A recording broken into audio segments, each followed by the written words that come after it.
وقت میدادن که مسلمان ها با هم چی باشن؟ اونمو خلافت عمری واره قناعت بکنن و بگن که ما نظامی میسازیم که در اونجا انما المؤمنون چی باشن؟ حالا میگن نه انما الافغانیون اخوه، باز افغانیون کامل باز میگن انما الپشتونیون اخوه، انما الفارسیوانیون، انما الازبکیون، کلشان باز را قبول ندارن. اینا چی هست؟ اینا تا وقتی که اونمون فکر و اندیشه پس دوباره با اون شکلی که رسول الله اساسا دارالاسلام و دارالکفر ساخته که دارالاسلام خانه کی؟ خانه مسلمان ها که کل مسلمان ها بتونن در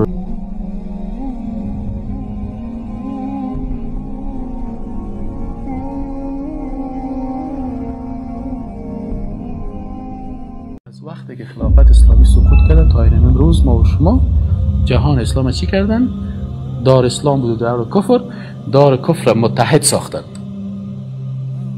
مثلا شما دار کفر را سعی کنید چی جور کردن؟ اتحاد جماهیر اشتراکی شوروی سوسیالیستی، اتحاد جماهیر 20 چند مملکت زیر یک بیرق، یونایتد استیت آف امریکا، ایالات متحده امریکا. با کلشون چی هست؟ متحد، ایالات متحده امریکا، اتحاد شوروی، سیزنه یونایتد کینگدم، پادشاهی های متحد، انگلستان متحد است. این اروپا را شروع کردن چی کردن؟ اتحادیه اروپا، باید اونها یک جا. خب کجا به اتحاد و تکه و پارچه پارچه؟ این افغانستان و پاکستان و هندوستان و ازبکستان این قومی تقسیم کردن. ما شما رو به چی تقسیم کردن؟ حال قومی هست.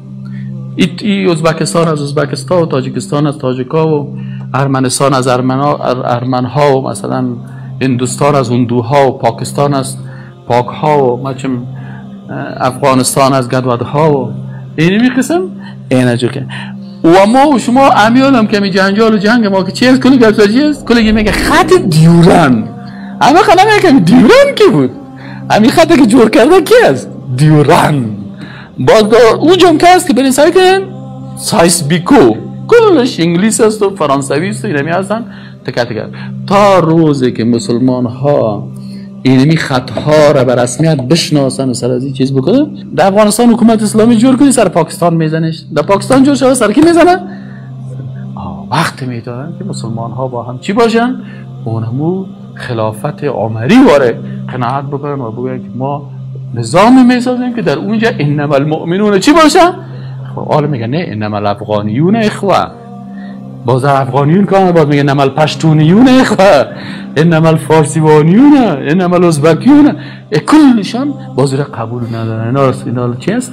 اینا تا وقتی که اونمون فکر و اندیشه پس دوباره با اون شکلی که رسول الله اساسا دارالاسلام و دارالکفر ساخته که دارالاسلام خانه کی؟ خانه مسلمان ها که کل مسلمان ها بتونن در اونجا زندگی نرمال داشته باشن. الله متعال ما و شما را توفیق بده که تا که فکر جور نشن، تا که آزادی فکری پیدا نشه، آزادی جسمی پیدا نمیشه. الله متعال ما را توفیق بده که اول فکر خود چی کنیم؟ آزاد کنیم، فکر اسلامی و ایمانی واقعی داشته باشیم که منجر شود بر فکر چی؟